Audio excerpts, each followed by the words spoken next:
Halo, selamat pagi Bapak Ibu orang tua siswa. Dalam keadaan yang berbahagia ini, saya akan memberikan sedikit materi tentang KKM dan juga nilai raport. Mungkin Bapak Ibu banyak sekali yang bertanya tentang bagaimana sih kriteria ketuntasan minimum dari sekolah. Dulu anak saya mendapat nilai 80 itu predikatnya B. Nah, kenapa sekarang nilai 80 itu predikatnya C ya Pak Guru? Nah, itulah sedikit kurang pertanyaan dari orang tua siswa. Jadi saya akan memberikan materi tentang KKM dan juga nilai raport. Jadi adapun materi yang akan saya sampaikan yaitu tentang pengertian KKM, lalu predikat KKM, dan yang terakhir adalah nilai raport. Kita akan masuk yang pertama yaitu pengertian KKM, di mana KKM itu merupakan kriteria ketuntasan minimal, di mana kriteria ketuntasan belajar yang ditentukan oleh masing-masing satuan pendidikan. Sehingga KKM tiap sekolah mungkin berbeda, tergantung dari kondisi sekolah masing-masing. Selanjutnya adalah predikat KKM. Nah, berbeda KKM antar sekolah, maka berbeda pula predikat dalam nilai raportnya. Semakin tinggi KKM, maka semakin tinggi pula kriteria dalam golongan predikatnya. Nah, adapun contoh penggolongan predikat dari KKM 65 menjadi KKM 75 yang biasanya banyak sekali digunakan pada sekolah-sekolah pada saat ini ya. Yang pertama itu adalah KKM 65. Dulu predikat pada KKM 65 ini dengan nilai 89 sampai 100. Jadi nilai 89 sampai 100 itu akan mendapat predikat A. Jadi nilai 90 itu sudah A. Lalu predikat B itu nilai 77 sampai 88, sehingga nilai 80 merupakan predikatnya B.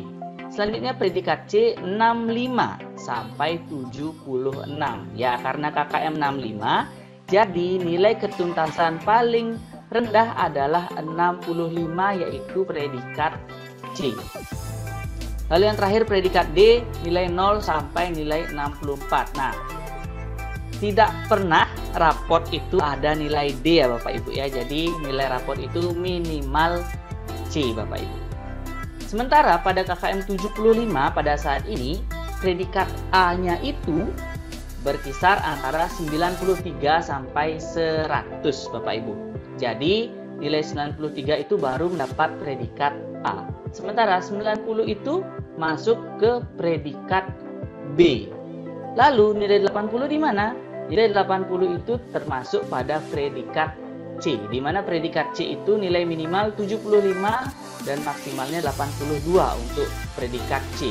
Lalu predikat B 83 sampai 92 dan predikat A 93 sampai 100. Selanjutnya adalah nilai raport. Nah, nilai raport ini berasal dari yang namanya nilai harian Bapak Ibu. Nilai harian itu memiliki bobot 2 kali, lalu berasal juga dari nilai PTS atau penilaian tengah semester 1 kali bobot, dan nilai PAS atau nilai PAT, nilai penilaian akhir semester atau penilaian akhir tahun, itu memiliki bobot 1. Selanjutnya semuanya ditotal lalu dibagi 4 Bapak Ibu, maka akan menghasilkan yang namanya nilai raport. Nah, sebelum kita masuk ke perhitungan nilai raport, saya akan menjelaskan dulu nilai harian yang pertama. Nah, nilai harian itu merupakan nilai dengan bobot paling tinggi pada raport dibandingkan dengan nilai PTS dan nilai PAS atau PAT. Nah, sehingga mengerjakan dan menyelesaikan tugas dan ulangan harian yang diberikan oleh guru sangat penting dan harus diusahakan semaksimal mungkin. Nah, ini adalah salah satu kelebihan dari nilai harian. Jika belum tuntas, boleh melakukan remedial. Nah, jika ada anak Bapak Ibu yang mengalami remedial saat ulangan harian atau tugas-tugas hariannya belum dikumpulkan, diharapkan untuk melakukan remedial, diharapkan untuk selalu mengumpul tugas harian karena nilai harian ini bobotnya paling tinggi, yaitu memiliki bobot 2. Sementara PTS, PAS dan PAT itu bobotnya hanya 1 Bapak Ibu. Selanjutnya adalah nilai PTS. Nah, nilai PTS merupakan nilai murni hasil penilaian tengah semester siswa. Pada rapot tengah semester akan dituliskan nilai PTS tanpa pengolahan nilai. Jadi, jika nanti anak Bapak Ibu pada saat PTS itu mendapatkan nilai 80 saat tes, maka di rapot tengah semester akan dituliskan 80. Tidak ada pengolahan nilai pada rapot PTS ya Bapak Ibu. Jika misalkan dapat 50 ya tetap akan ditulis 50. Selanjutnya nilai PTS ini tidak ada remedial jika nilainya tidak tuntas. Inilah kekurangan nilai PTS. Nilai PTS itu memiliki bobot 1. Nah, selanjutnya nilai PAS dan PAT. Nah, nilai PAS dan PAT ini maksudnya satu kesatuan ya. Nilai PAS itu adalah penilaian akhir semester ganjil, sementara PAT itu penilaian akhir tahun ajaran atau ketika semester genapnya. Nah, nilai PAS akhir semester, lalu nilai PAT itu merupakan penilaian yang diambil pada akhir tahun ajaran.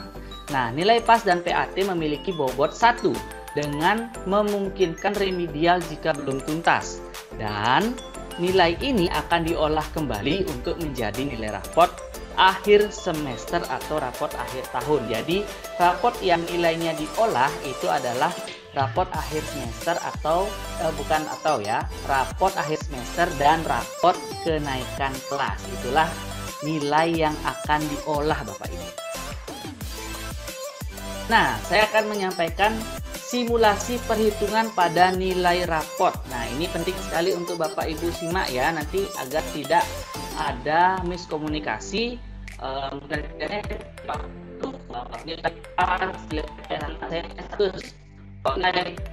Rapotnya tidak dapat tinggi ya Pak Guru. Nah, inilah sekarang saya fungsinya memberikan simulasi perhitungan pada nilai rapot. Simulasi yang pertama adalah perhitungan nilai rapot jika semua tugas harian diselesaikan dengan nilai yang memuaskan, lalu nilai PTS dan PAT itu tinggi. Maka perhitungannya akan sebagai berikut. Contoh, penilaian harian itu memiliki bobot 2, memiliki nilai 90. PTS bobotnya 1, nilainya 95. PAS atau PAT nilainya 95.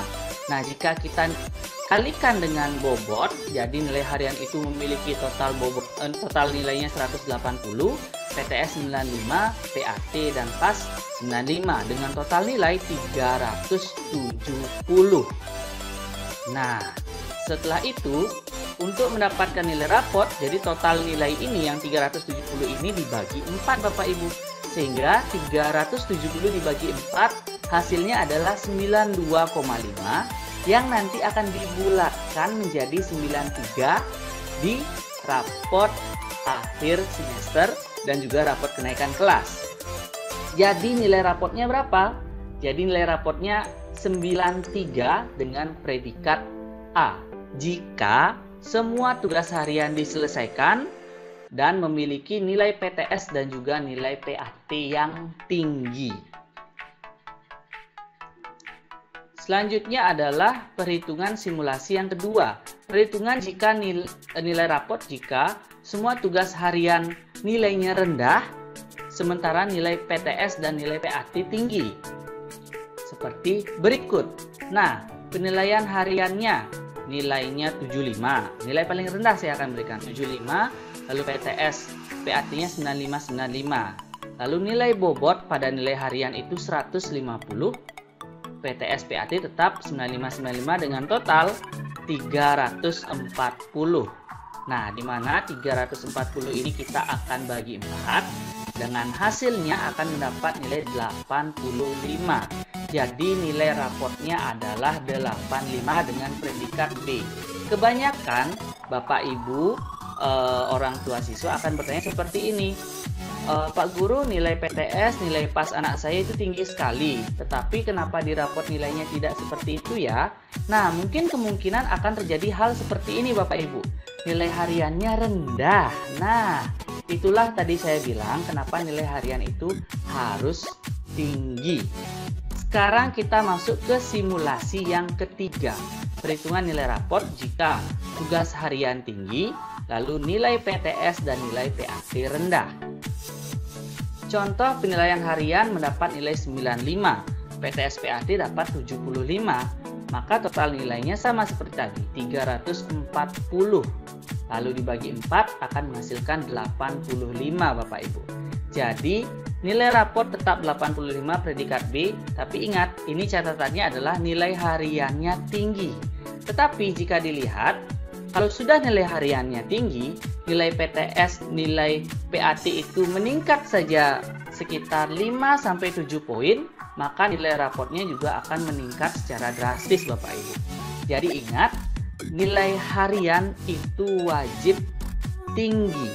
Nilai harian tinggi, kalau bisa, idealnya ya, kita sebagai orang tua pasti akan menginginkan nilai raport anak-anak kita itu pastinya tinggi. Nilai hariannya itu harusnya tinggi, nilai PTS dan PAT tinggi, sehingga nilai raport akhirnya juga pastinya tinggi. Tetapi semua itu kembali lagi ke anak masing-masing dengan kemampuan mereka. Kita tidak usah terlalu memforsir, kasihan juga anak-anak nanti stres ya Bapak Ibu ya. Jadi intinya kita harus bangga seberapapun anak kita mendapatkan nilai. Selagi anak kita itu tetap bisa menjadi anak yang hebat, anak yang jujur Bapak Ibu. Baik, sekian dan terima kasih materi yang bisa saya sampaikan untuk hari ini. Saya mohon maaf jika ada kesalahan kata dalam penyampaian materi pada hari ini. Kita akan bertemu lagi di video parenting berikutnya.